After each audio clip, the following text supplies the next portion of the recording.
Okay.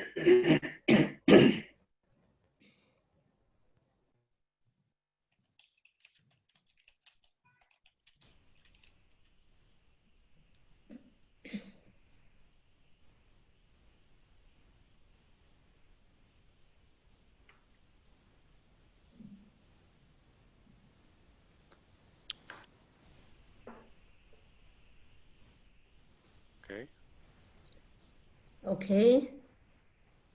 So welcome everybody to the first session of our debate series, Until Death Tear Us Apart. We will start by Thomas. Thomas is project director at the Friedrich Ebert Stiftung, and he's the director of the Economic Policies for Social Justice. He will introduce to us the report on international financial institutions and the Friedrich Ebert Stiftung and this debate series that we do together with the German Development Institute and the Friedrich Ebert Stiftung FES. The floor is yours, Thomas. Thank you very much, Amirah, and I'd also like to welcome everybody to this first session of our webinar series in the name of FES. And as you've probably seen, this is a series of 4 debates that we're going to have every week from now on. Our first session today will look at the international financial institutions. The second session will assess opportunities for a new social contract in the region. The third session will discuss the potential for new protests erupting in the region and if we might expect a third wave of the Arab Spring.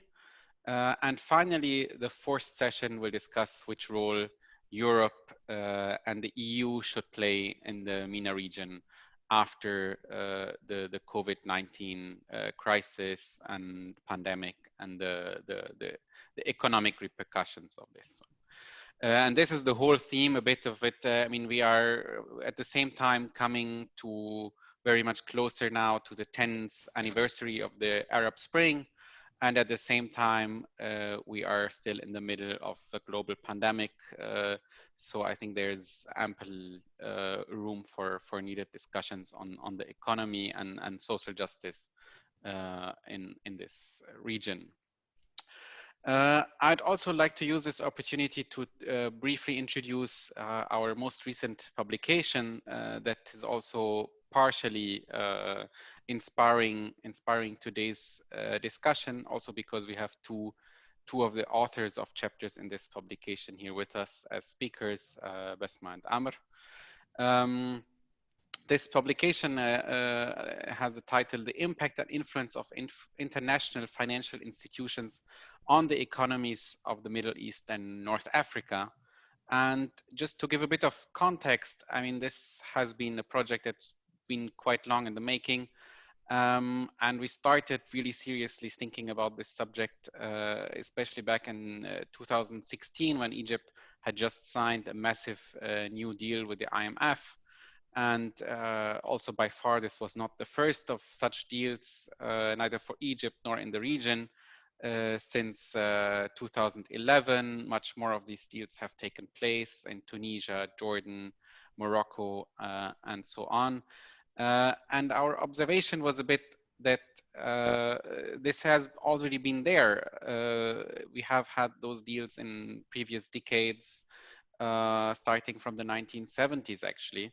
But somehow all these reforms and economic adjustments that are connected to these support packages by international financial institutions, and especially by the IMF, had never really any long time changes, especially in the social realm, as we saw that growth is still non-inclusive, markets and access to them remains highly unequal in many countries of the region. Political and economic power remain connected in a way that that is only benefiting the few at the expense of the many.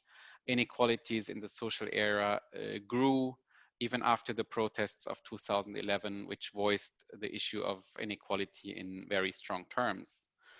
And also with each round of austerity, privatization, and cuts of public services, we saw that these inequalities are actually growing and growing. So we were thinking, how can we break this this vicious cycle of economic crisis and then privatizations, austerity as prescribed solutions, and then we have some sort of non-inclusive recovery, but then actually again another looming economic crisis. And what this book is trying to do is to go a bit and trace the roots of this situation in the region. And so we look at 7 country cases. And we saw that also the IFIs take quite different roles in the region. In Egypt, Jordan, Tunisia, and Morocco, they intervene in terms of structural adjustment programs in the past, and nowadays it's those kind of economic support packages to support reforms, while in Yemen, Iraq, and Palestine, they take a bit of a different role, supporting state building in these countries, but of course of a very particular kind of state, mostly of the neoliberal model. And finally, we look a bit into the logic of the IFIs in general, their impact of youth, and also we analyze, or one of the authors analyzes actually the role of Germany and goes this as an example of how bilateral loans also play a very important role in supporting these dealings with the IMF. So feel free to download our publication. I'll post the link just now in the comment section, and I'd be happy if you look at it later if you find the time. And now I'm of course looking very much forward to our discussions on how the region is prepared to face the economic crisis that is following on the footsteps of the COVID-19 pandemic, and how our experts evaluate the role of international financial institutions in this regard. Okay. Thank you, Thomas. So I welcome our 3 speakers who have generously agreed to be with us today, and our audience who seem to be increasing in numbers.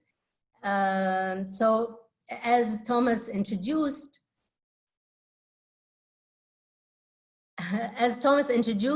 this session provides an opportunity to look back at the international financial institutions, particularly the IMF and the World Bank, who have exerted varying degrees of influence over the economic policy in the MENA region.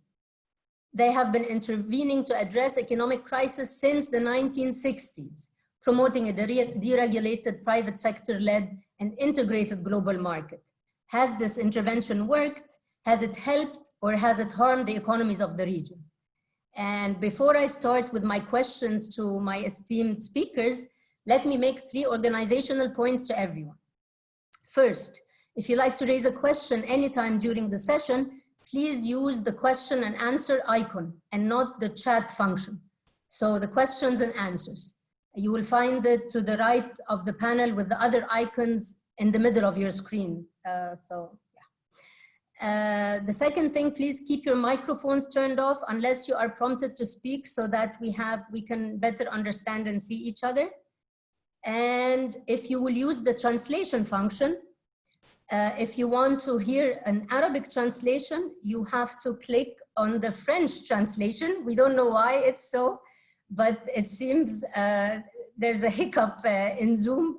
So you have to press on the French translation. And if you want to hear an Arabic translation, and if you want to hear an English, if someone's speaking Arabic, then you press on English.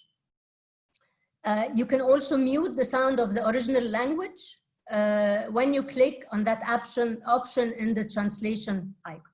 So these are organizational points that I hope you don't forget throughout our meeting today. So my first question to all our speakers today is, what have the IMF, the World Bank, and other international financial institutions accomplished? Have their recommendations shifted the economic outlook in the region? And if so, in what way? Bessma will be the first to answer this question, so I will introduce Bessma first. Thank you, Bessma. It's a pleasure that you're with us today. So Bessma Momani is Professor of Political Science at the University of Waterloo and the Balsil School of International Affairs. She is Senior Fellow at the Center of International Governance and Innovation and a non-resident Senior Fellow at Stimson Center. She has also been a non-resident Senior Fellow at the Brookings Institution in Washington, D.C., a visiting scholar at Georgetown University. She is a 2015 Fellow of the Pierre Elliott Trudeau Foundation and a Fulbright Scholar. Bessma, you have 5 minutes to answer the question, and now you will be put on the spotlight. Bessma? Thank you, Amirah, and thank you to IFIs for the kind invitation. So it's a provocative title that we have, and I think the question is also a very interesting one that brings up a lot of different issues. Look, I think the question of whether or not the IMF and World Bank helps, one has to remember what's their mandate. And I think it's important to know what's their institutional goals. And at the end of the day, when you talk to the IMF officials and when you read their very much their articles of agreement, they have one mandate, and that's to safeguard their resources. They want to get paid back. It acts like a bank in that sense. It has a very private interest. It's not there to solve world peace. It's not there to change the economic structure. And I say that really importantly because I think at the end of the day, it's incumbent on governments. Governments are the ones that's supposed to represent their people. It's governments that need to be responsible for the types of policies that put in place. Certainly the IMF and the World Bank do have a lot of influence, but I think at the end of the day, they just want to be paid back, and that the sort of mixture of different policy proposals is certainly, there is a ideological view. I don't doubt that, but I think it's an ideological view that frankly is prevalent throughout the entire economic discipline. And so often I find the blame is misguided and just thinking it's just about these two institutions that are running the world amok. The responsibility belongs on governments to take care of their people and to come up with policy proposals that actually serve the interests of the people. I don't think we can underestimate, of course, the influence of the IMF and the World Bank, but we also tend to scapegoat them. We tend to, suggest that somehow they are the ones that are the ones to blame for all problems in a country. And, if we're using the analogy that has been proposed of arsonist or firefighter, which is a really great kind of provocative question, I would say that many of these economies are tinderboxes. They have all the conditions for a fire, from mismanagement, corruption, excessive spending on the military, inequality, structural positioning in the global economy that doesn't lend to their quick recovery from an economic challenge. So yes, there's a tinderbox. The conditions are right for fires, but trying to find blame on one organization, particularly external ones, I think is it's inaccurate. It's in many ways, I would rather blame governments, who at the end of the day, they're the ones responsible. And if we take a look at the mismanagement, the corruption, the challenges that go on in many of these countries, you can't help but blame them. At the end of the day, they're the ones that should care about their people. I don't expect some organization in Washington, D.C. to be concerned with the prosperity and economic health of a country far, far away. Now, you can also say that the ideological currents of the economic discipline are misguided. I think there is increasingly a recognition of that. This very notion of how we think about what is economic growth. Increasingly, I see it from my students who obviously are very concerned with the environment and have said this is just fundamentally wrong, ecologically damaging to our health and to our concept of prosperity. Absolutely. But there is also, I think, one has to recognize that trying to find change to the policy mixture that we know today, which is this combination of fiscal consolidation as a priority, this concept of certainly, I think, seeing the market and all things private as sort of a panacea to all woes. Definitely there is enormous, I think, critique of the role of the state in the economy, sometimes to the detriment of policy. And the pandemic has really revealed so much of that, in my humble opinion. Because if there was a time that we should recognize that the state, the value of the state, and I don't mean in the 1950s model of the state, but just having a strong government that has a a strong functioning public health agency, the investment in public healthcare, investment in actually building public trust, which backs, you know, as a political scientist, so as much as I, you know, obviously I'm very interested in the impact of politics on economic development, you know, I think you can't escape the reality that good governance, that's the essence of public trust, building that relationship between the people and the government, is what makes a good society. And the pandemic has revealed that. This pandemic has become, you know, the force multiplier for all things wrong. So if you had inequality before, it's going to be aggravated even further. Back to the question, what has the IMF and World Bank done right? Again, if you go by their mandate is to get paid back. Even on that, you can argue that, you know what, they haven't done a great job. And there is a challenge there with heavily indebted poor countries, constant thinking about rescheduling, constantly putting countries on this reschedule of, let's take the old debt, repackage it, and make it new debt. So there is something wrong there. And I don't think they're successful in getting even safeguarding their resources in many ways. So they've got work to do. But I think it's also incumbent on the entire, I would say, you know, intellectual class to start debating the mainstream ways of thinking about the economic system. Something does have to change. And I think if we're looking for that wake-up call, I think in many ways COVID-19 has forced us to wake up, because these are really pertinent questions of how do we want to form our society? What do we value, right? Increasingly, particularly in the West, we're having enormously important conversations about maybe we overconsumed, right? I mean, clearly this emphasis on the consumption aspect, and it's really the essence of GDP. You can't have a very strong GDP without overconsuming and overproducing. There's something fundamentally wrong. So there's, I think, a meriting of an intellectual debate about what do we do about the economic structure. It's a tall order, I know, but I think it's far too easy to just say the IMF and the World Bank are what's to blame for the entire, you know, economic challenges that many of these countries face. And I'll leave it there. Thank you, Amirah. Thank you, Bessma. Thank you very much for your intervention. You guys, I forgot to mention something. We're supposed to have a poll before Bessma infected our ideas. So Dalia, are you ready to pose the poll to our audience? Please go on the poll icon and answer the poll.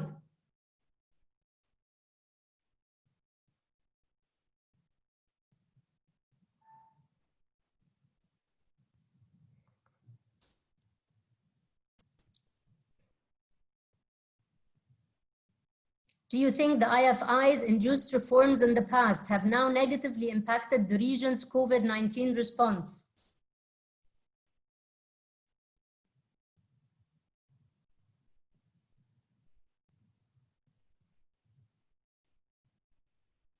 Nearly done.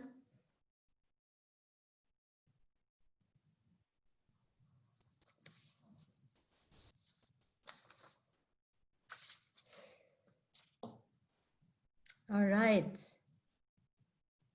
We can officially end the poll.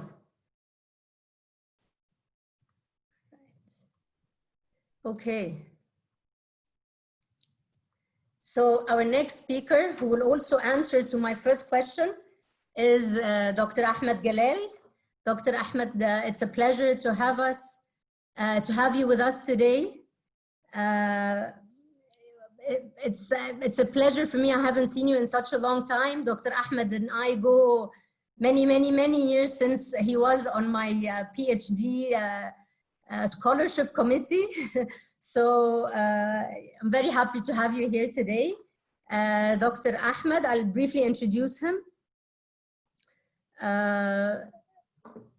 Dr. Ahmed Galal is chairman of the MENA Health Policy Forum Board.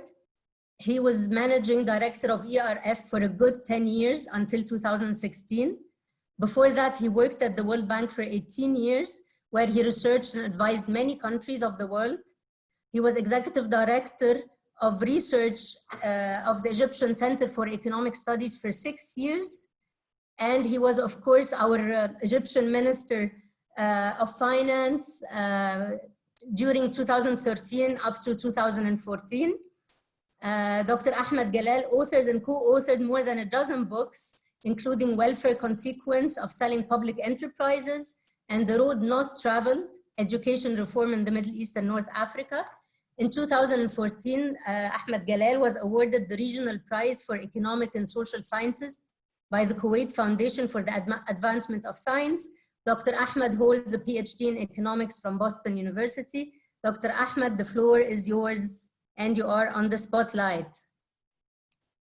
Please unmute yourself. Dr. Ahmed, we can't hear you. Wait, spotlight. All right. Okay. Thank you very much, Amirah, for the introduction. And indeed, we go way back. One thing you could have added is that I am also on the board of directors of the Center for International Governance and Innovation. And that's where I met Bessma some time ago. Hi, Bessma. Now, I forgot the question, but essentially my understanding of what this whole thing is all about is that what is the role of IFIs in the MENA region, and whether these are the devils who cause all the havocs that we live through or not. And maybe a tag on issue is the COVID-19 thing. I really was delighted to hear what Bessma said, because in fact, it is my reading of what she said is that it really contrasts the spirit of what was or came out in the report that Thomas presented at the beginning. Who is to blame? The region is not doing well, we know that, and I'll get back to that in a minute. But who is to blame? Is it really the IFIs or is it the local politicians? And I would very strongly argue it is the problem. I think the report exaggerates the importance of IFIs and certainly underestimates or underplays or downplays the key role that local politics and politicians play.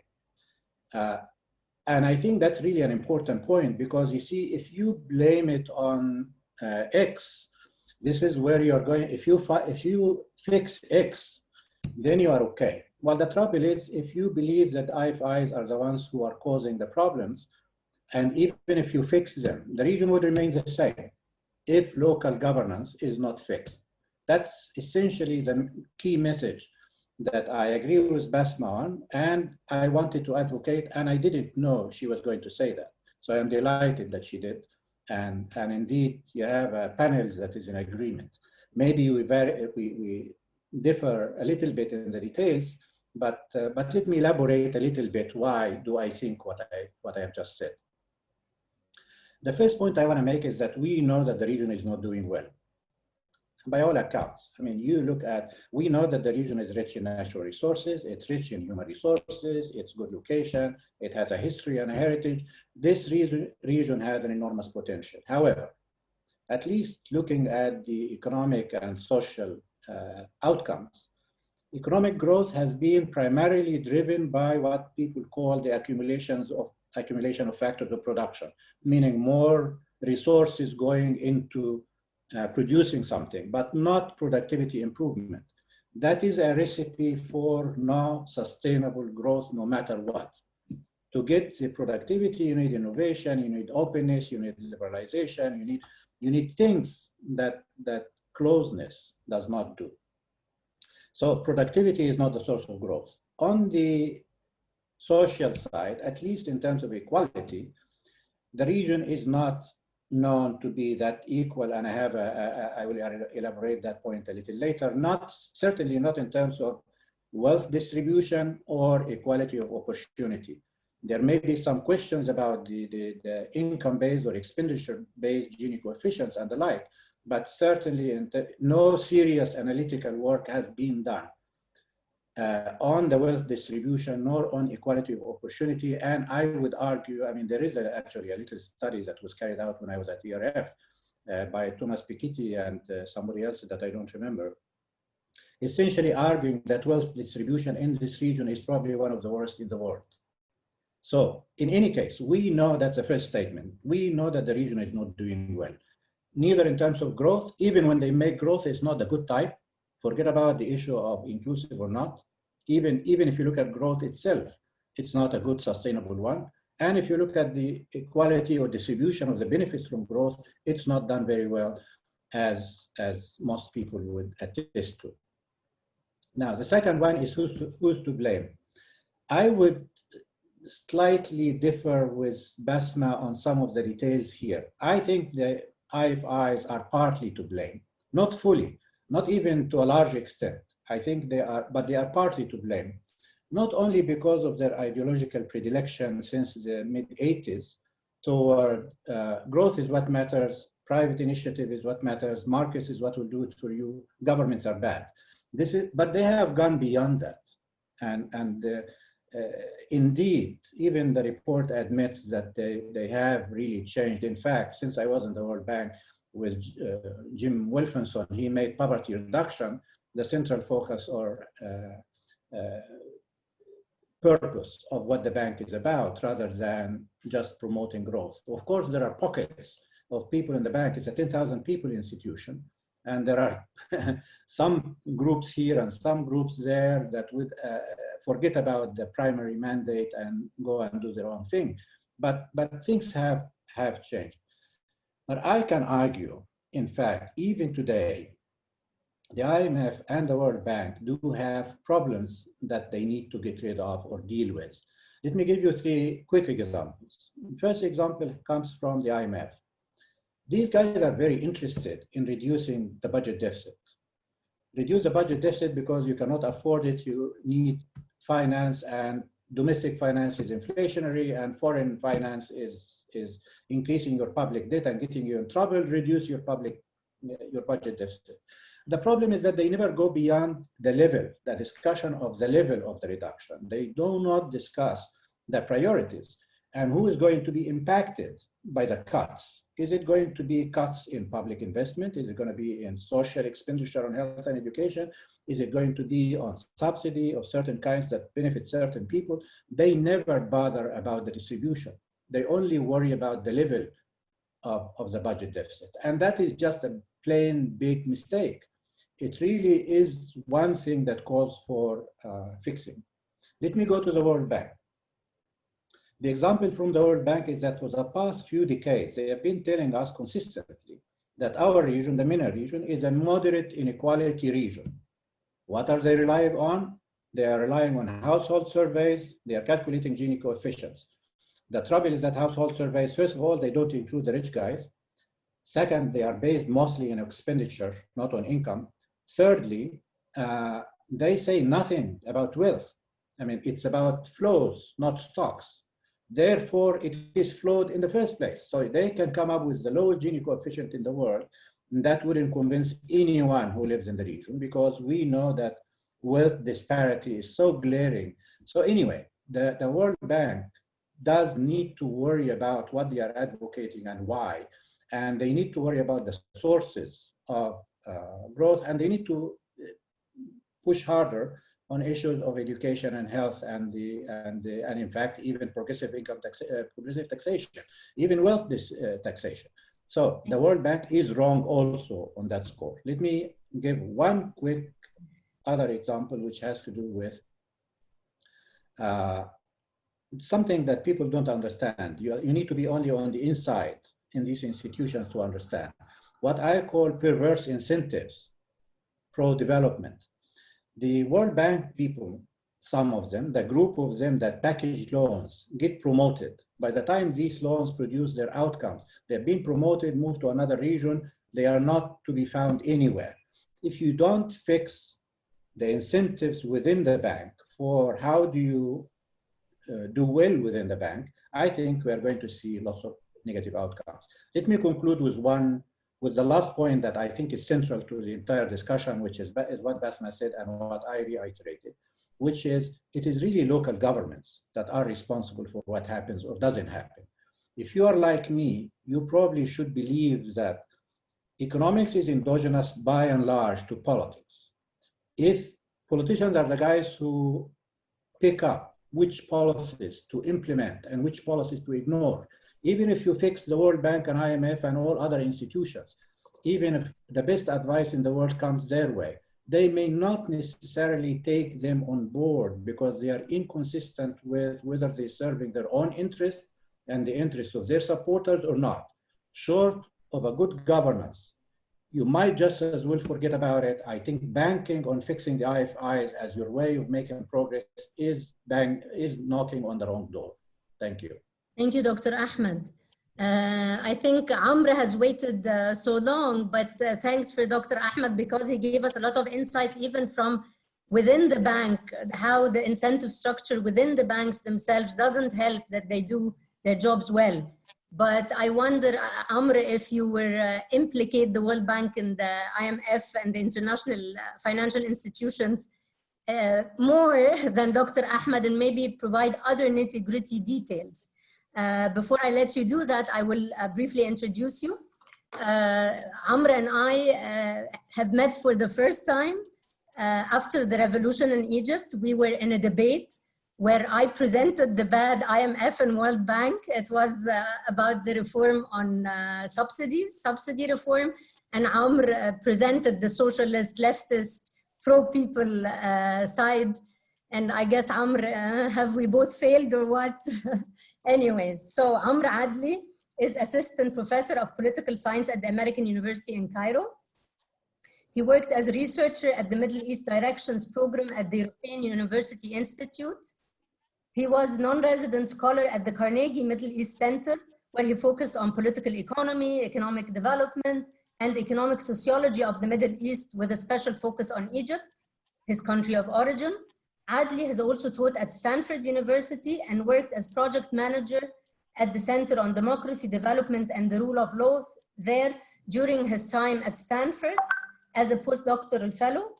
Adli is an author of Cleft Capitalism, The Social Origins of Failed Market Making in Egypt, and of State Reform and Development in the Middle East, The Cases of Turkey and Egypt. He published in several peer-reviewed journals, and he frequently contributes to print and online news sources such as Bloomberg and Shuru and Jadaliyya. Amr, you are now on the spotlight. I hope you can make it in 5 minutes. Thank you. Thank you very much, Amirah.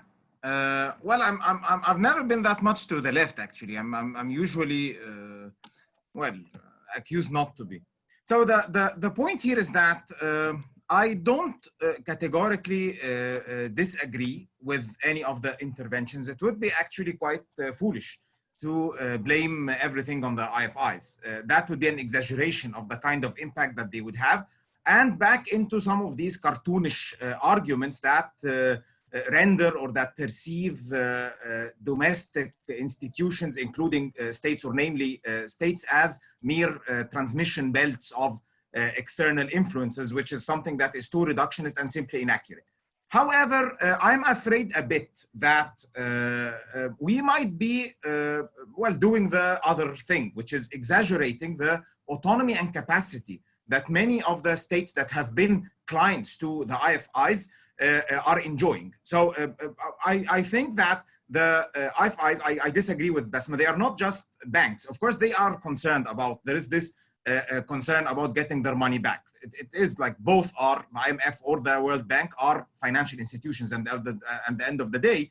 But the political economic origin of theirs like makes them stand out compared to many other investment or commercial banks, and gives a clearer political or a bigger political context for the transformation that has been, or the role that they played in the transformation in many parts of the global South since the since the debt crisis in Latin America and henceforth.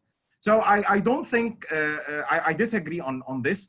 Of course, they have been influential, not just through conditionality. I can also think of these ideational linkages, the networks of the people that work in the World Bank, work in the IMF, as well as many other institutions. And then there is this rolling door, and a revolving door, and they end up cultivating many of the, like as technocrats and top bureaucrats in many of the countries in the global South, Egypt included. So I think that we might be downplaying the role too much and exaggerating the kind of autonomy or capacity that many of these states that have been rather dependent on the credit, either directly that is offered by these countries or indirectly. The whole idea of getting what they keep talking about, shahada, to the extent that some people think that actually the IMF issues a written certificate to government so that they can go to capital markets and raise debt. So I think that the role is bigger, and that we need to think of it in a very nuanced way, and rather in a long-term thing. One of the so I may agree that it's too much to say that the IFIs have been the problem, but they have definitely not been the solution.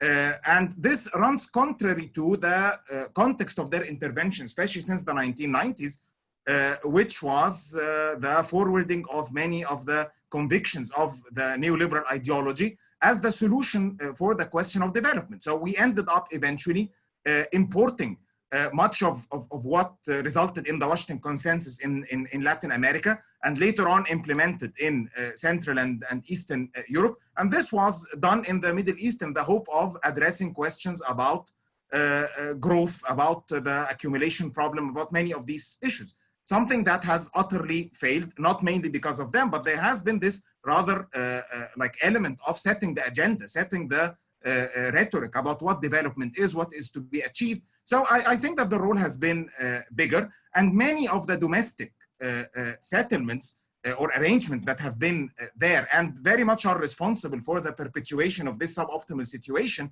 have to do with how these arrangements have interacted with continuous interventions by IFIs. So one of the things that I find very puzzling is that the IMF in the case of Egypt is brought every 10 years more or less to do the same thing.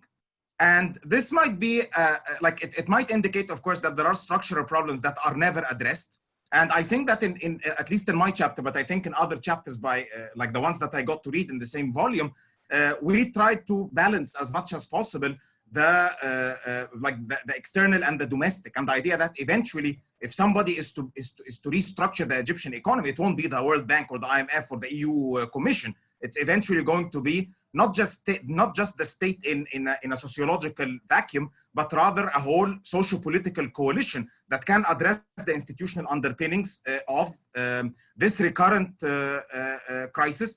That is usually a symptom of that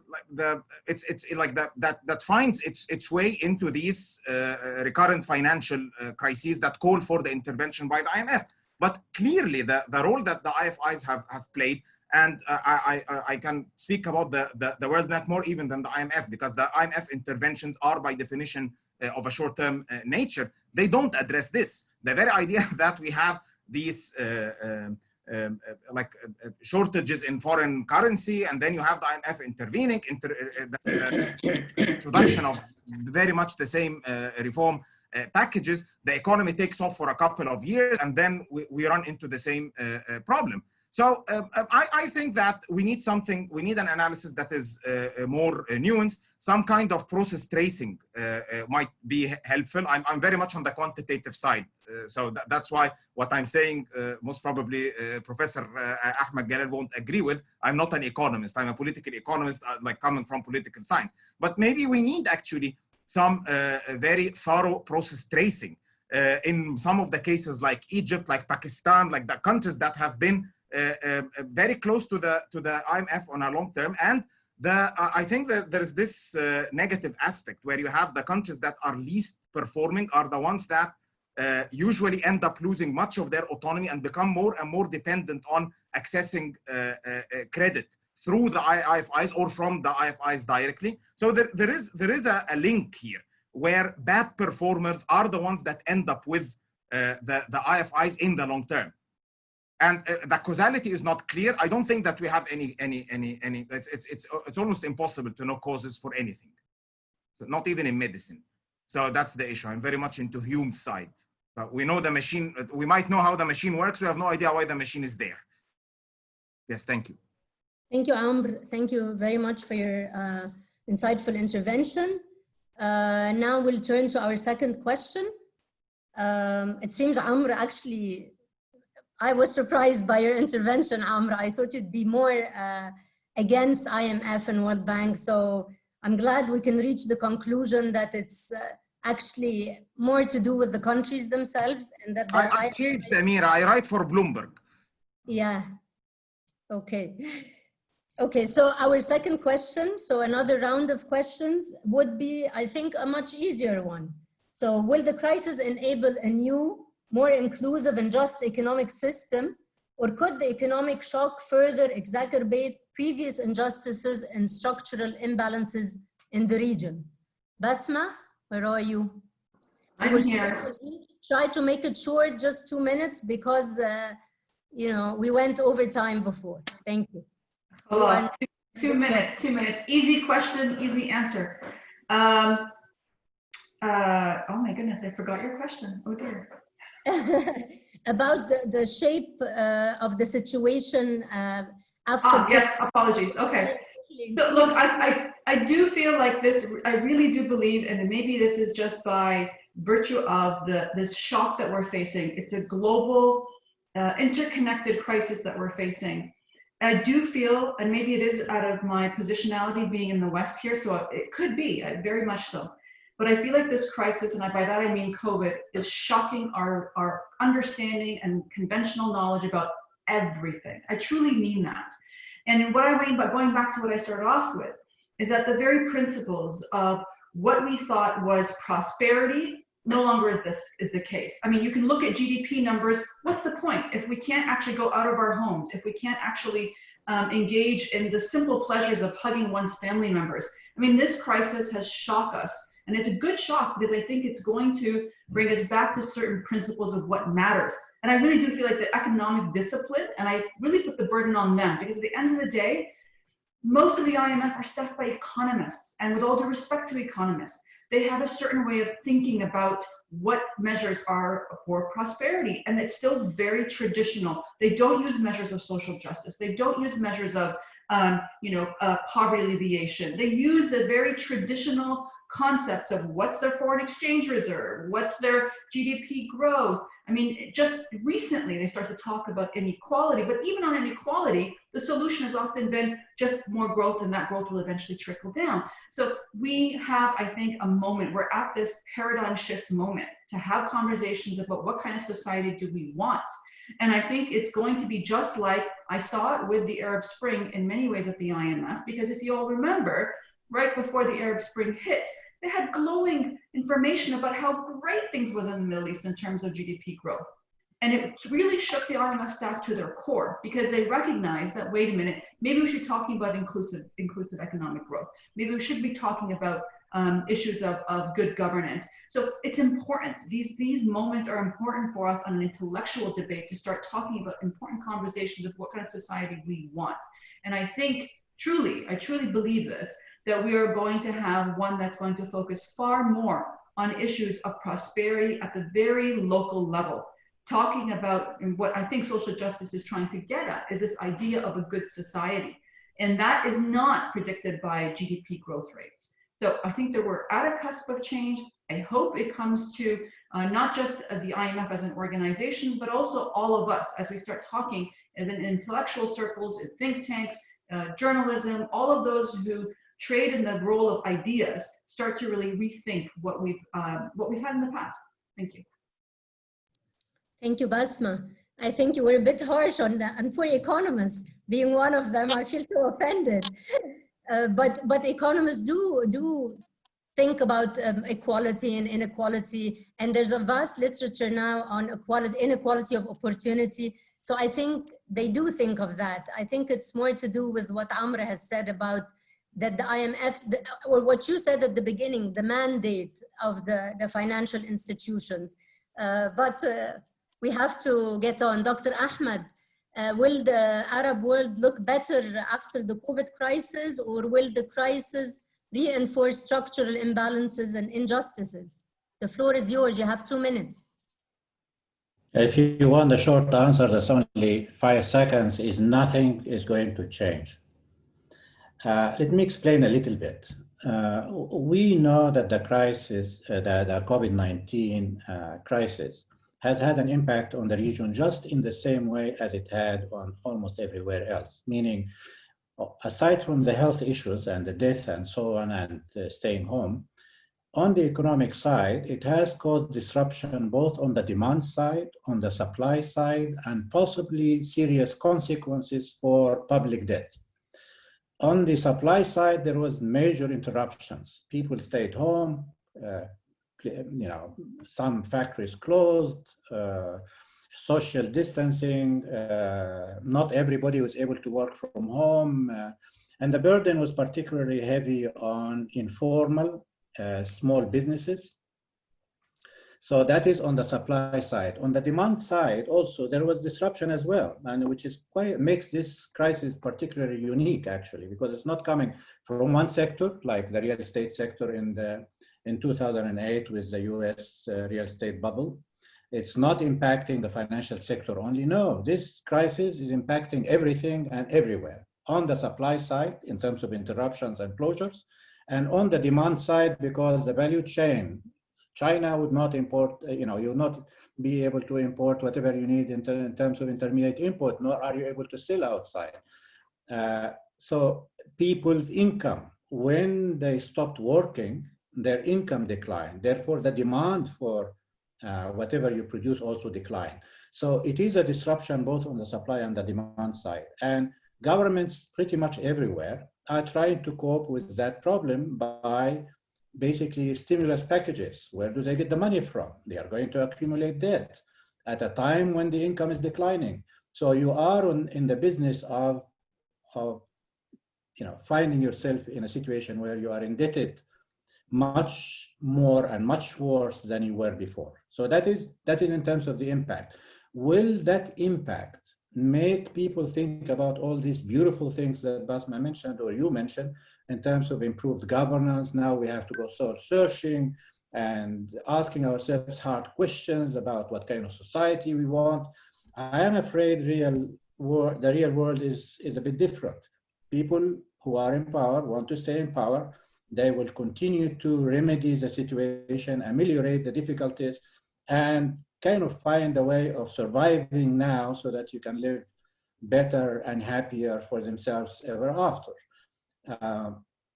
I think it will take a sociologist and a political scientist getting together and telling us how societies actually do improve their governance structures, whether it's modernization theory or whether it's more education, higher income, whether awareness, whether technology, what have you, whatever the case may be. I think we will, the process is still unfolding and we really don't know how it will come about and how change is going to come, but I am convinced it is going to come. Let me conclude by saying that my upcoming book has a title of Prisoner of Hope. I'm an eternal optimist. I do believe things will change for the better no matter what, whether anyone likes it or not. So let me stop here. Thank you, Dr. Ahmed. So I would like to remind you that the questions and answers icon is ready for you to receive your questions because we're now heading to the third and last question, and after that we'll open the floor for discussion. So yeah, I'm reminding you of that, but first let me hear Amr's assessment of the first question. Amr, you have 2 minutes, please. Yes, so I tend to agree. I'm not optimistic about the kind of changes that may happen. I think that many people think of the closest comparative case, which is that of the Great Depression and then World War II, that led to like more egalitarian societies, at least in Western democracies. I'm not sure that this might happen, but we might be precluding the chances of this happening, because I agree with what Professor Galal was saying.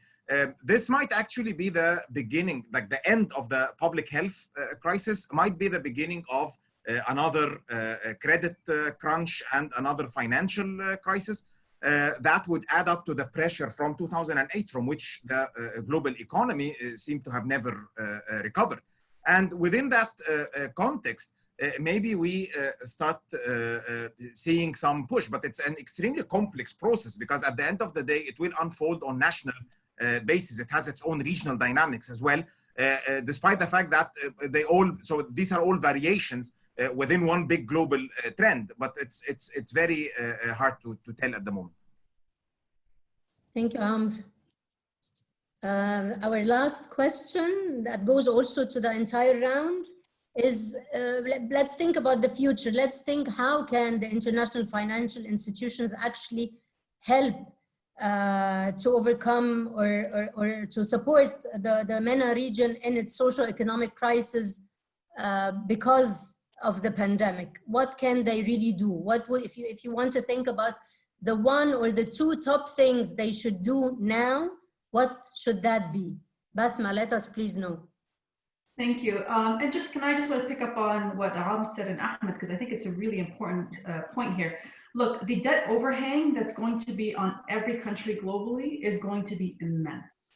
I mean, this is where I think there will be a shift, because the burden on every country is going to be something we have never seen before. It is just too colossal to ignore. And so by that I mean, you know, the whole relationship that we have with debt is going to have to be rediscussed. I mean, I don't think we're going to have the same business as usual coming out of this. And some of this may be initiated from the West. I mean, some of this may come from developed countries which look at their balance sheet and for the first time start to realize, for example, how HIPIC countries, the heavily indebted poor countries, feel. This feeling that's debt overhang that's just absolutely unaddressable with, you know, growth numbers of 10 to 20 years down the road. I mean, in terms of what the IMF can do to help, I mean, I've always felt that there is a couple of things that the IMF needs to do, which is wake up to the fact that that countries' military spending needs to be on the table. You can't have the situation where countries are spending, in some cases, 10 to 20%. We don't even know in some cases of MENA countries' budgets how much is being spent on the military.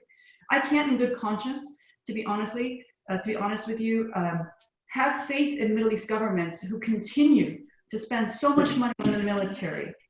And in a time, particularly in this pandemic, when frankly, all that military arsenal is not making you more secure. That's the essence of what we learned from this crisis. It's how mismanagement has gotten us into this enormous situation. And frankly, the old ways of doing things, even we're talking about stimulus, now needs to be directed to, you know, in the West, we talk about shovel-ready project. No, forget shovel-ready, shovel-worthy. What kind of society we want to get out of this? So I think that's a really big thing. I would love for the IMF to be able to do that. Now, keep in mind, it is in many cases the very sort of corrupt governments that don't want to be transparent about what money they spent on their military. So it's not all on the IMF's fault. They've had their hands tied. But that's something that needs to be on the table, and I hope that that's one thing that I think would be something that would be done. Similarly, good governance. You know, it's a slogan, but, you know, having sort of done consulting for the IMF, you can't touch these things. Issues about political responsibility and all things that are politics are a no-go. And it's not the IMF's fault in many ways. It's because in many ways the members, i.e. the governments, at the end of the day, the IMF is run by governments as members. They don't want the IMF staff to touch this. So, I mean, these are the things that I think need to be, you know, opened up again, because the situation is such that, and again, I can't help coming back to this pandemic because it is shaking things. And I know that certainly in many developing countries, there isn't that kind of luxury to think about, are we going to turn to a no-growth society, refocus our efforts on the environment, think about our carbon footprint, all of these things. But I think it will come to that, because the very concept of what is security, the way that many Arab countries, for example, talk about security is very much in this external or fighting terrorism. That's not security anymore. Security is actually, can people go out of their homes and function? And are they able to bring food back onto the table? I mean, these are the kinds of new discussions that we have to have about the economic system. And I think it's coming, I really do. And I think that in many ways it may start on an intellectual debate and seep into a more global one. But I do feel it's happening. And you see it in many cases by Arab youth who are frustrated with the current system, who are not willing to go back to the way things were. Anyway, I'll leave it there.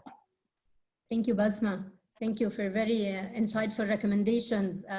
Militarized expenditure on the military should be reduced, on security should be reduced, invest in the people of the MENA region.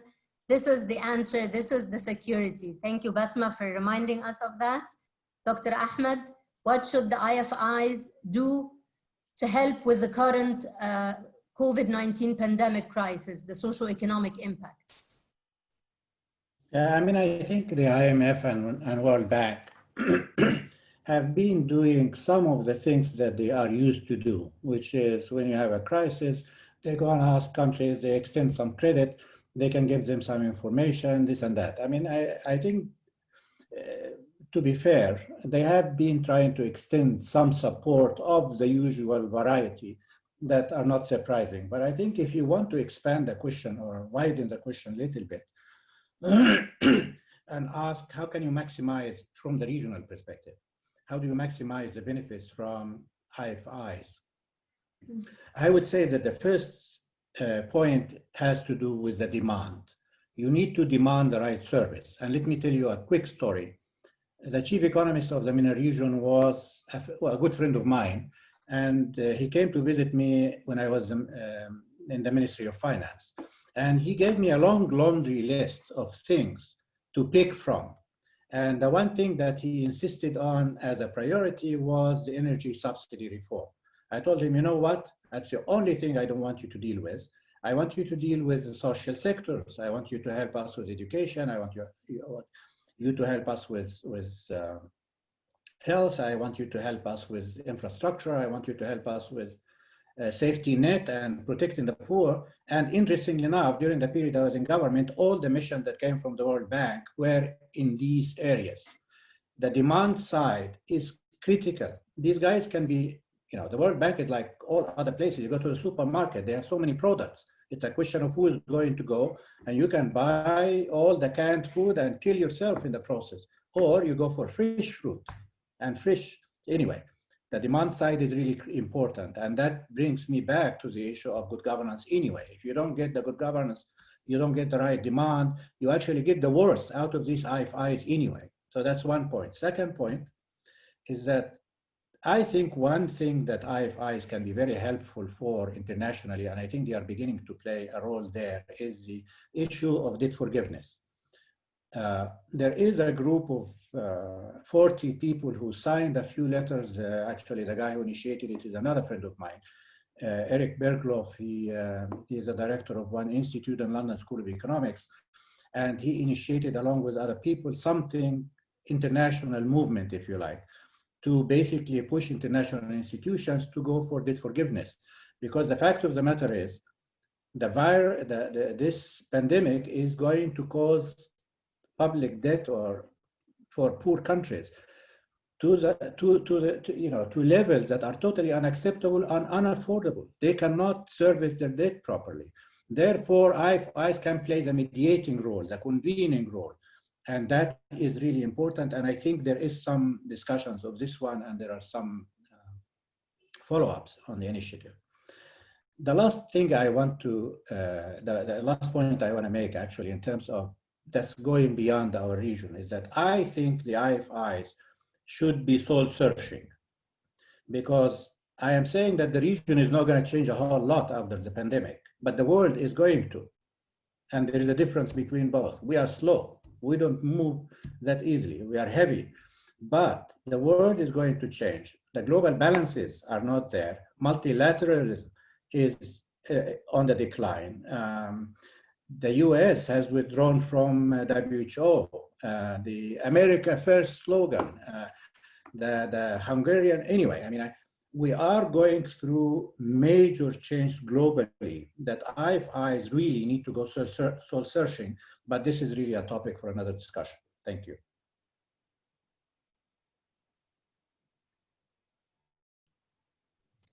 Thank you, Dr. Ahmed. So the way forward is debt forgiveness. I think debt forgiveness is a great idea because it's also against what the IMF has done in the financial crisis, which is contractionary policies that didn't help anyone and just enlarge the negative effects of the crisis. Debt forgiveness will actually create the expansionary expansionary policies that we want to see, and so people will want to buy, it will refresh the economy, other people will find jobs, and eventually we'll get out of this crisis. So yes, thank you, Dr. Ahmed. Amr, any other thoughts?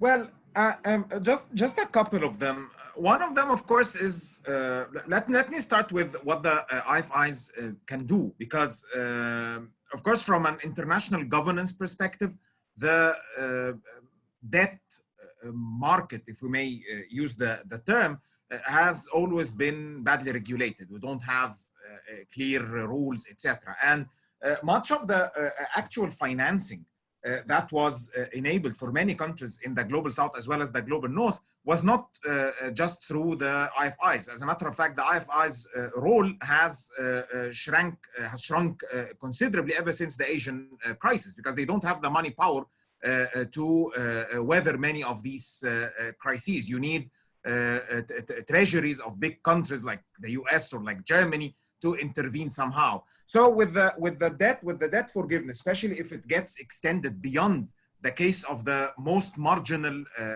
countries that anyway have a very limited share of the debt market, if it gets extended beyond these, then we will have to raise the political economy question of who's going to pay for it. And this will require some element of the establishment of some governance. As Professor Ahmed was saying, it is extremely challenging because this is happening at a time when multilateralism is definitely on the decline. We even don't have the kind of coordinating infrastructure that we enjoyed 10 years ago. So this will make it more challenging. But definitely, this is something that the IFIs can do, because they are the only platforms that are there that we can build on. I mean, like, they are the only remnants from the like the San Francisco era of the late or like mid 1940s, and the attempt at the American attempt at the establishment of some economic and political international governance after the end of World War II. So that's one point. But of course, this might be wishful thinking, really. The other point that I think is important is also what kind of space do we have? Because like, I have one big concern about the fact that we have had all of these stimuli being like all of this money being injected in economies amid a public health crisis that has been stifling the real economy. It's not a financial crisis. So we ended up with like the tools and the institutional mechanisms to treat financial crises, because these have been these tools have been accumulating since the Asian crisis, or even since the Mexican crisis of 1994. So we have this experience as I mean, like on an international level. But then they started to tackle a very different issue using the same tools. So and that's why we have this concern now that you have all of this money that was injected, and eventually the world now is much more integrated when it comes to capital markets. It's not only through trade; it's mainly through capital markets. And in case the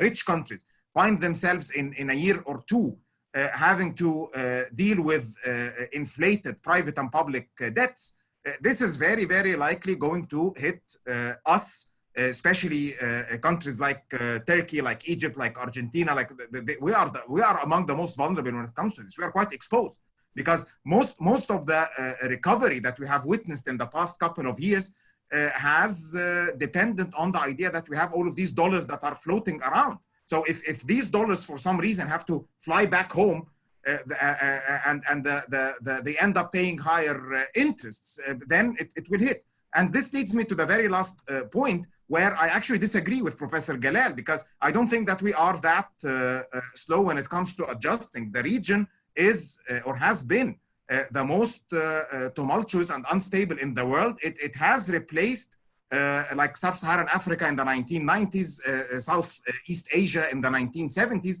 It is extremely unstable. It is subject to demographic, environmental pressures that are unprecedented. And at the same time, whichever institutional capital we had after independence is significantly eroding. Like there are issues with state collapse or other states that have not collapsed. But so I'm really concerned that this is an extremely vulnerable region, and it's not that we definitely won't be quick in adjusting in a good sense, but we might eventually feel the brunt of whatever happens in a much heavier way than other parts of the world.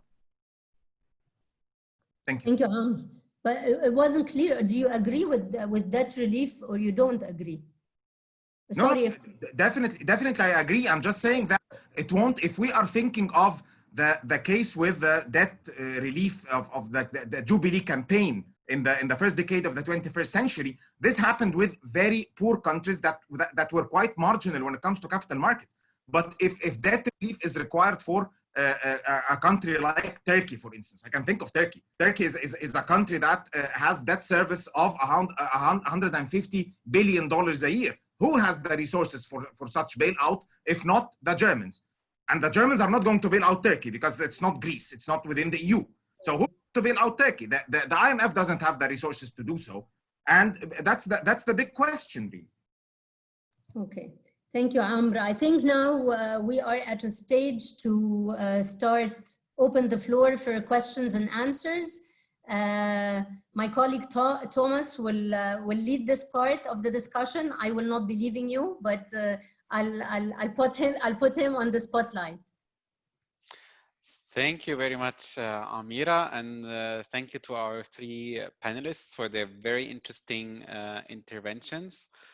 And I already have a first question that I had the question myself in a way, and also someone posted it, an anonymous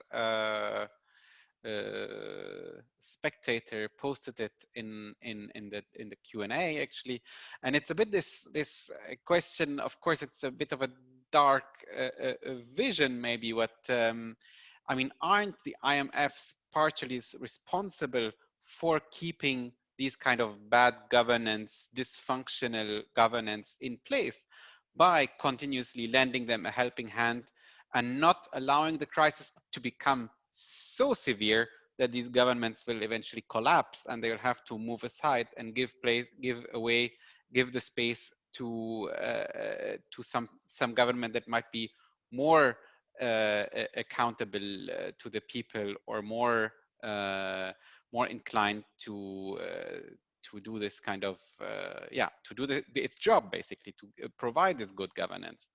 And I think this is a bit, because of course the reason is very clear. I mean, we are all afraid of the fallout, especially as Europeans, I guess, which is also why, I mean, when we also look again at our publication, we had this chapter by Stefan Roll from Germany, who discuss how much the Germans actually played this role in supporting this agreement with the IMF and Egypt for their very own interests, to not having a collapse there. I mean, as Amr said, probably Germany is not going to bail out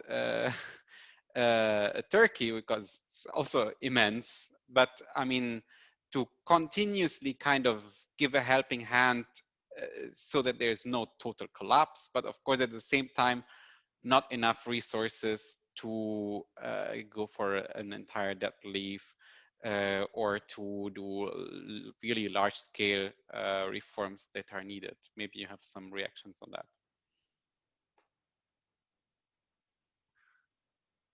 Anyone from the panel? Can I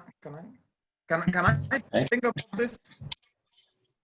I actually disagree with the formulation on the question for a number of reasons. The first one, of course, is that there is this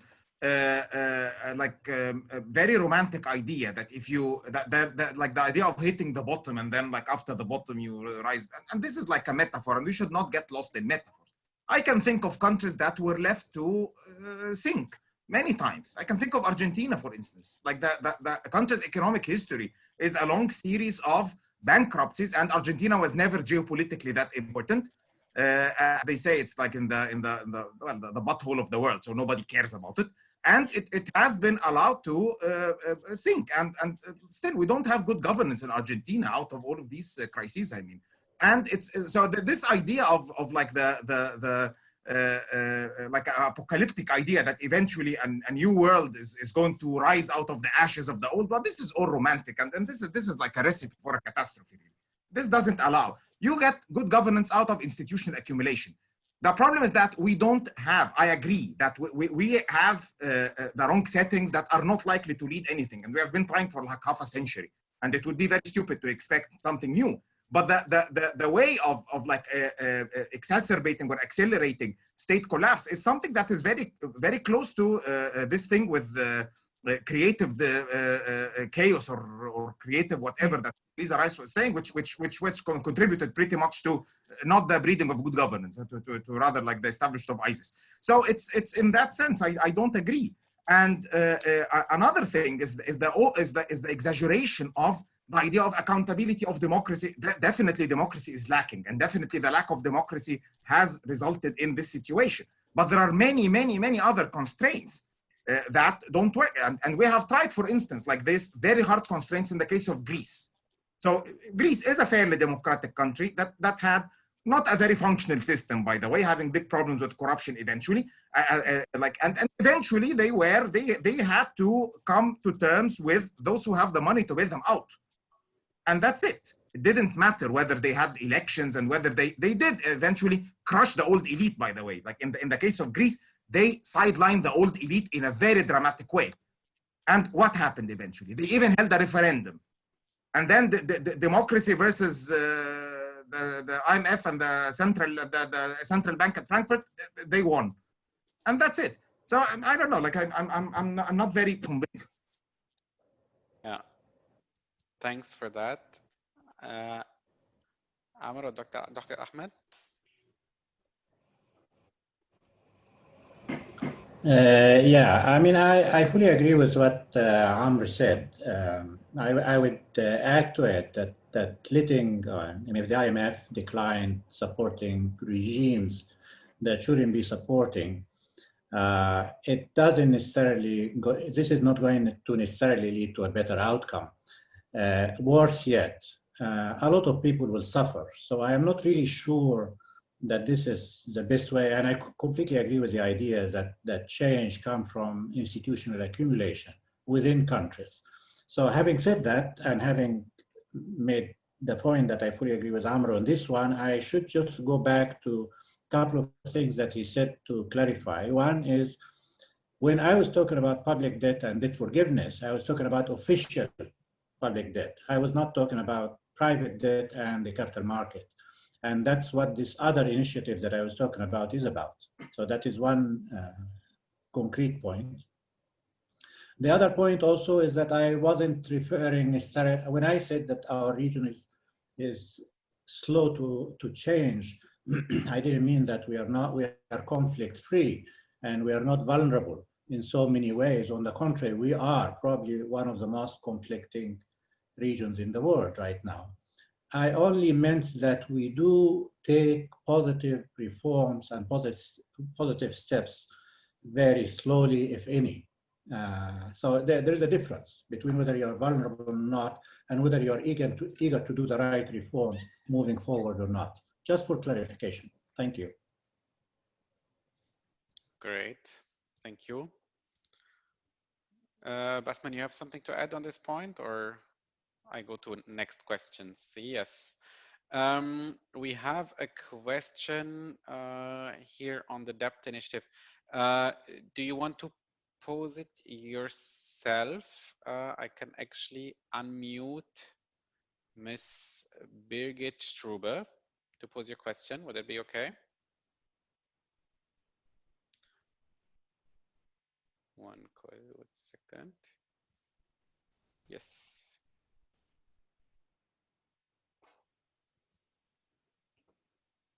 Does it work?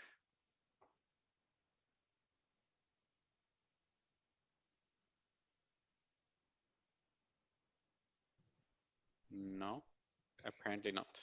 Thomas, I think I will just refer to her question until we manage to get her online. Yeah, apparently it does not work. Yeah. I mean, she is asking the question if a new debt initiative might be a solution for some countries without access to international market, but for all, as debt cuts have severe implications for countries in terms of their international financial ratings.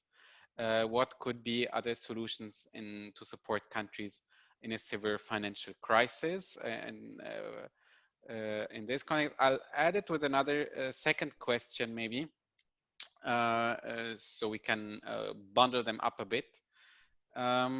We have two questions actually from Fabio here. The first one is what has been said is that the World Bank is not responsible, but actually this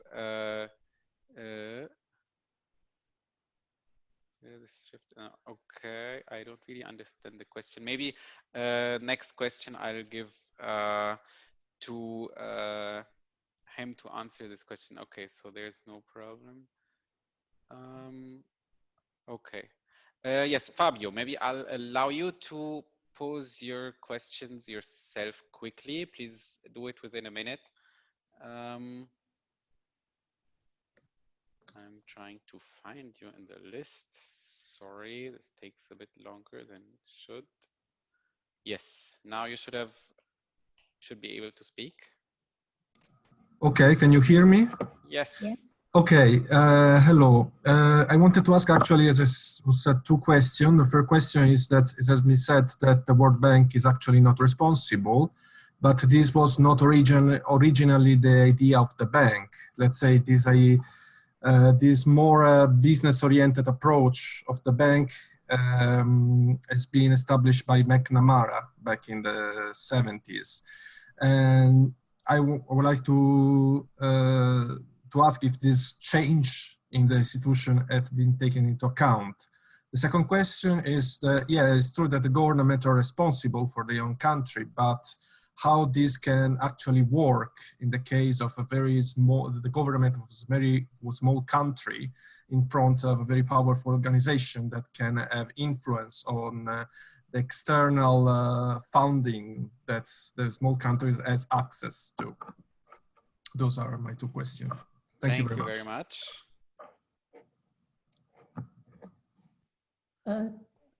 Should we go for a round of answers, or should we take a third question? Let's take that other question also.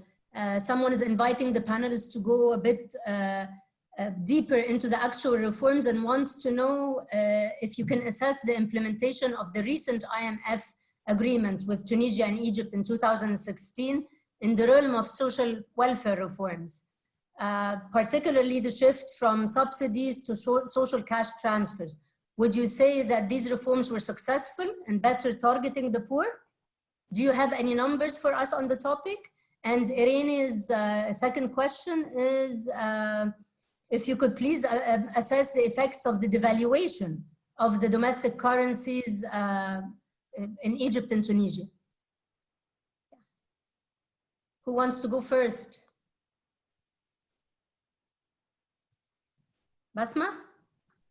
Sure, although I would leave that to the economists of the panel. Look, I mean, in terms of subsidy cash transfer or some sort of targeted spending, I think that's always the way. I mean, it's human nature, it's understandable. You know, it makes sense to find the most vulnerable and ensure that they're not left behind. But I think some of the, and I've always been an advocate of IMF reform that looks and contributes more local knowledge. You know, people from Washington can't be dictating policies without people on the ground explaining the impact of those policies. I'm a huge proponent of that. I think it just doesn't include economists. I think that's no slight on my colleagues. But also includes, as Ahmed noted, sociologists, anthropologists, political scientists, to be able to articulate beyond just, you know, a compilation of quantitative data, what is happening on the ground. So when you look at a policy like, and the question was about Egypt, for example, you know, the fact that you have an enormous number of people who are undocumented, who don't have access to a state identity. If they don't have access to a state identity, they can't get these kinds of cash transfers. That's the kind of unintended consequences of policies formulated in Washington without the kind of input on the ground. And at the same time, with all due respect, and I don't mean to offend, you know, people who have served in government, you know, it's not in the government's interest sometimes to always have, you know, dispense more welfare checks to the most vulnerable. So this is where you need also CSOs. I mean, you know, civil society organizations are another counter to that kind of local knowledge that needs to be incorporated. I mean, inclusive policy making is important. Why? because it's all about preventing these kinds of unintended consequences of bad policies formulated from far, far away. At the end of the day, I still believe the responsibilities of governments. I really, truly do. If I'm in Cairo, I'm not going to blame somebody in Washington, D.C. for my lot. At the end of the day, the responsibility is on the government beside me.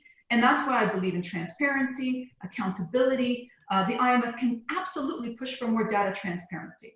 I mean, this is one thing that if there's any sort of, comparative advantage that the IMF has and the World Bank is access to data, to national accounts.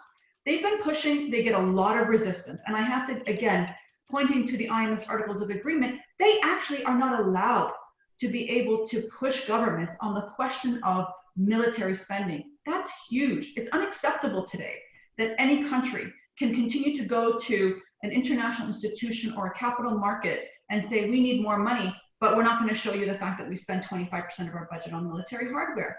Again, that's the kind of responsibility that I think needs to be taken by governments. We need more public involvement, more civil society involvement, more inclusive governance policy making. And I think that's where we get the kind of healthy outcomes that the people of the region really deserve. Thank you, Bessma. Anyone would like to take that question? Or Thomas, would you like to pose the next question? We would like to pose the next question. Sure. I think we had a quite interesting question here from Mahinur.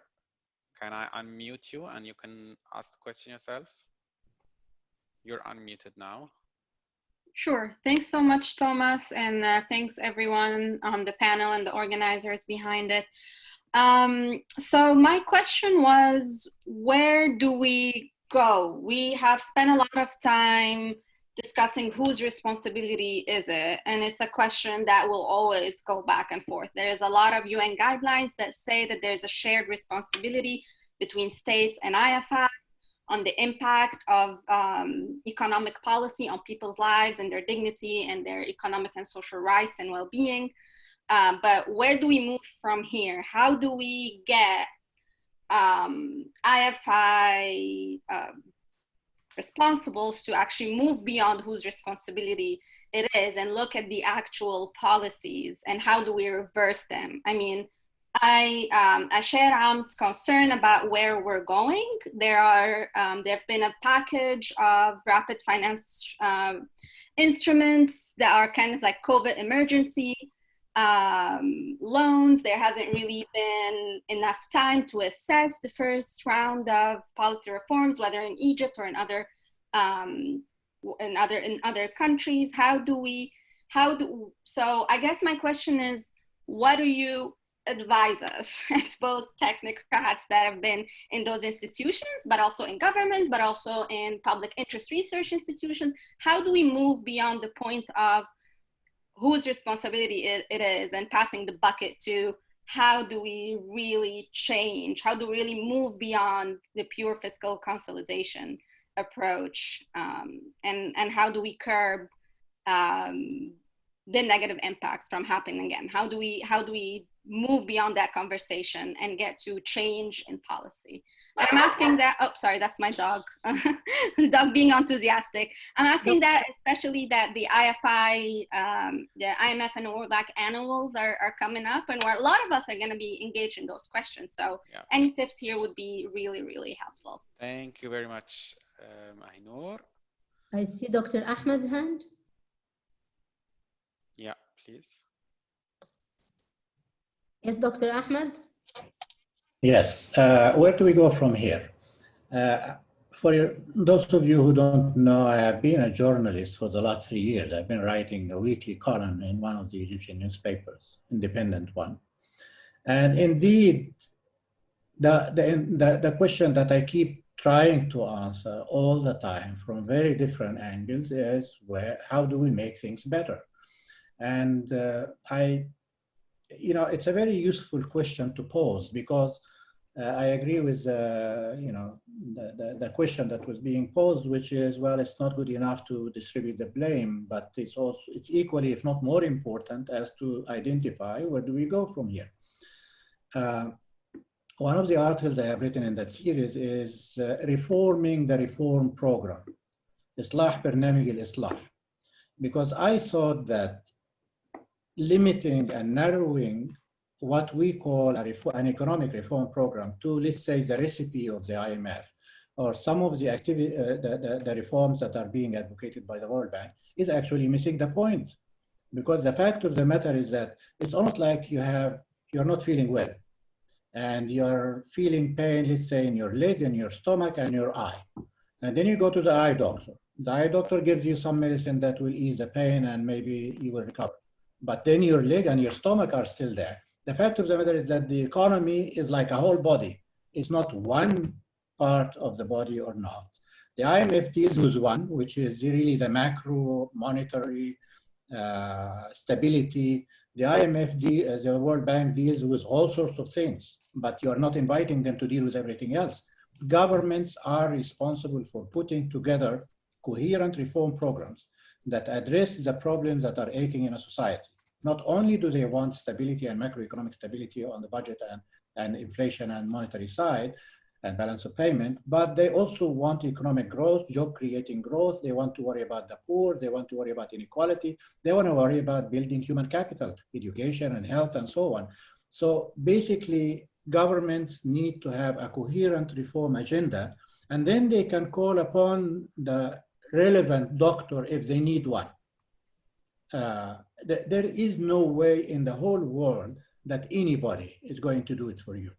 It is your responsibility as a country and as a government and someone who is entrusted with that task to make sure that you have what it takes to give people what they need. Short of that, nobody is going to do it for you. Thank you. Thank you very much. We can maybe just send out the poll, maybe Dalia, for while we continue the discussion. I see Amir's hand going up. Please, Amir. So I completely agree with what Professor Ahmed Galal was saying, and I would add that, of course, I myself am not the most qualified to like go into the programmatic aspect of it.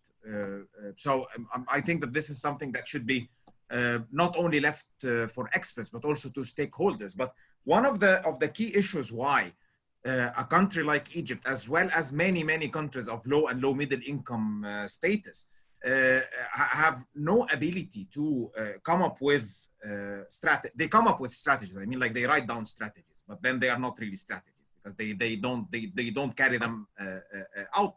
Because simply we are stuck in the hand-to-mouth issues that have to do with financing. We have all of these problems. And that's why you usually have much of what we call strategies are subjected to rather short-term, immediate, pressing, usually issues that either have to do with foreign currency shortages, with a budget deficit that is out of control, with controlling inflation, etc. So one of the issues is that we need to address some of these structural problems, at least so that we can be able to go beyond them when planning for policy interventions. So in the case of Egypt, and I tried to write about this in a number of places, including an earlier publication with the FES, is the issue with the balance of payments and the roots of the chronic balance of payments problem in the case of Egypt. That usually finds its way into the current account deficit and usually translates into a foreign financing crisis every decade or so, sometimes even less. And there we have something that requires some institutional changes in the area of not only trade policies, but also industrial policy. Not only industrial in the limited sense of an industrialization program, but I mean industrial policy with like the sectoral interventions with a long-term, like a medium-term at least, view either of the deepening of some sectors or building competitiveness in some sectors. And this is something that can be done, by the way, even with countries that have like big bureaucracies that are not very well paid, that are not very coherent, because you can always cultivate pockets of efficiency. And we have had some success stories in the case of Egypt on sectoral basis, where some partnership with the business sector could manage some upgrading. despite the fact, of course, that there was not a breakthrough for the whole economy. It remained a sectoral success story. But this is a spot that we can start from so that hopefully we can mitigate some of the structural roots of these problems instead of always trying to mitigate these financial problems without addressing the issues. But who would address this? It has to be the state. And this actually might be a way to tell the sponsors, like foreign sponsors, to support these efforts or to look into these efforts instead of just trying to facilitate another deal with the IMF or some budget support from the World Bank. Thank you. Great. Thank you very much, Amr. You can see probably now, all of you, our little poll that we did. I think we didn't share with you actually the first part when we started we posed the same question, but I think nothing really changed. Still quite a majority. 70-30. Sorry? So people are blaming the IFIs even more by even just more. 7%. Okay. Which is not a lot, but yeah. Yeah. I mean, so that definitely remained an issue even after our discussion. I think we have to come to an end now. This was, I think, very informative 1.5 hours. I'd like to thank all our speakers for their very, very interesting interventions. And of course, I'd also like to thank our engaged audience. We have, unfortunately, a number of questions that we cannot address in this time frame, but I mean, we will continue with our debate series. So you are also, of course, welcome to join here. The subject, the focus will be a bit different, but we will continue to tackle the overall issue of the COVID-19 crisis for social justice and the economies in the MENA region. Today, we had the focus on the international financial institutions, and we heard a lot about how we should actually maybe look more into what the national governments are doing. And I think this is what we are going to do in the upcoming parts of our series, much more intense. So from my side, thank you very much, and looking forward to see and hear you in our upcoming episode at the same time in exactly 1 week. Thank you Bye, so much, everyone. the whole FBS team. Thank you very much. Thank you very much. Thank you. Good to see you. Bye. Bye-bye. Stay healthy.